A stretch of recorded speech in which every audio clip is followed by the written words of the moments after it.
All right, let's talk about The Lord of the Rings. We all know it, we all love it. It's maybe the greatest fantasy story ever told. But we're going to look at it through a totally different lens today. One that explores a pretty wild theory. A theory that asks a very simple but kind of world-shaking question. I mean, seriously, what if J.R.R. Tolkien wasn't just inventing a world? What if he was actually documenting a lost chapter of our own planet's history? It's a huge idea, right? It basically erases the line between fiction and reality. So let's just see how deep this rabbit hole goes. So this is the core idea right here. The theory goes that our world has gone through these massive resets, huge cataclysms that wiped the slate clean.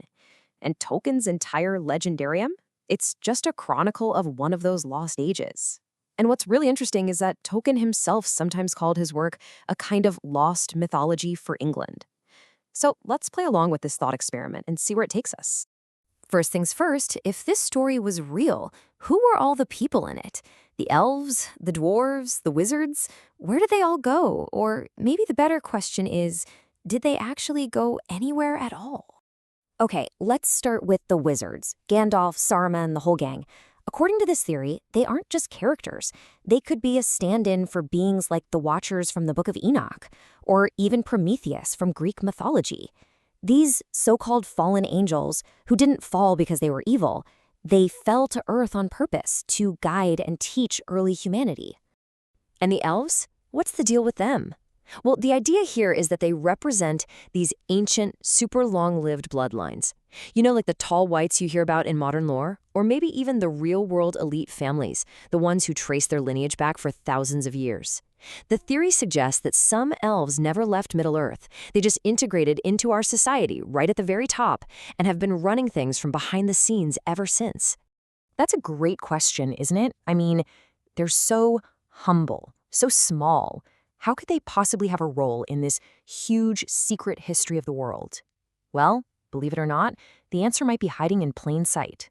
Think about the Amish for a second. They live in these small, tight-knit communities, totally separate from the big folk.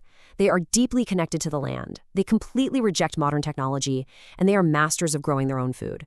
They're basically the ultimate survivors, keeping their culture alive for centuries, completely off the grid. Oh, and yeah, they apparently share a love for potatoes. This theory claims they aren't just a religious group. They're the actual modern-day descendants of hobbits, living the exact lifestyle you'd need to survive one of those big societal resets. So, if the people of Middle-earth are still here in some form, that leaves one big question. What happened to the monsters? This is where the theory gets really creepy. It suggests that all the evidence of our monstrous past wasn't destroyed. It was just cleverly repackaged and hidden right under our noses. Just let that sink in for a minute. Instead of being killed off in some epic battle, what if the giant, terrifying creatures of the past were just reframed, their remains absorbed into our world in ways we would never, ever suspect? We all know the story, right? Trolls turn to stone when the sun comes up. Well, this theory takes that idea and just makes it bigger, way bigger. Think about all those mountains and giant rock formations all over the world that look kind of like sleeping people. What if that's not a coincidence? What if those are the actual petrified bodies of giants, flash frozen in some ancient catastrophe? All of a sudden, every mountain range on Earth could be a giant graveyard. And if you thought that was weird, you might want to sit down for this one. This could be the most mind-bending part of the whole theory. It suggests that pink Himalayan salt, the fancy stuff, doesn't come from ancient seabeds. It's actually the crystallized flesh of ancient dragons. Think about it, the massive size of the deposits, that pinkish, flesh-like color, the mineral content. It's a horrifying idea, but the logic is surprisingly consistent. I mean, just wow. This is the definition of hiding in plain sight. Taking the literal evidence of a mythical, terrifying past, grinding it up into a powder, and then selling it back to us as a trendy health food. It's a seriously chilling thought. And the orcs? What about them? Well, in the books, they weren't a natural race. They were made. They were elves and men who were captured, tortured, and twisted. This theory says the orcs represent what happens to people when they get corrupted by a system of total control, when they're disconnected from nature, driven by their worst impulses, and basically bred to be obedient workers and soldiers. And that right there brings us to the final, biggest piece of this whole puzzle, the power that was doing all the corrupting, the system that ties all of these different threads together into one massive story of control. Everybody knows this symbol. It's one of the most famous images in all of fiction. But what if it isn't just a fantasy symbol? What if it represents a very, very real surveillance system that's been around for ages, long before any of our modern technology? This theory draws a straight line from the Eye of Sauron in the books to the very real systems of mass surveillance we live with every single day. The idea is that our modern network of cameras and data mining and AI, it's just the newest, fanciest version of a control grid that has existed for thousands of years. That's the obvious question, right? How on earth could anyone achieve global surveillance back then?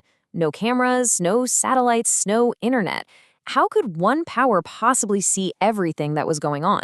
Well, the answer, once again, might be hidden in the story itself. The Palantir, the Seeing Stones. In the story, they were basically ancient remote viewing devices. This theory connects them directly to stuff like the CIA's declassified Looking Glass projects, where they were literally experimenting with psychic spying. The suggestion here is that this kind of technology wasn't invented in the 20th century, it was just rediscovered. And now we get to the final and maybe the most important twist in this whole thing. Who actually fights against the system?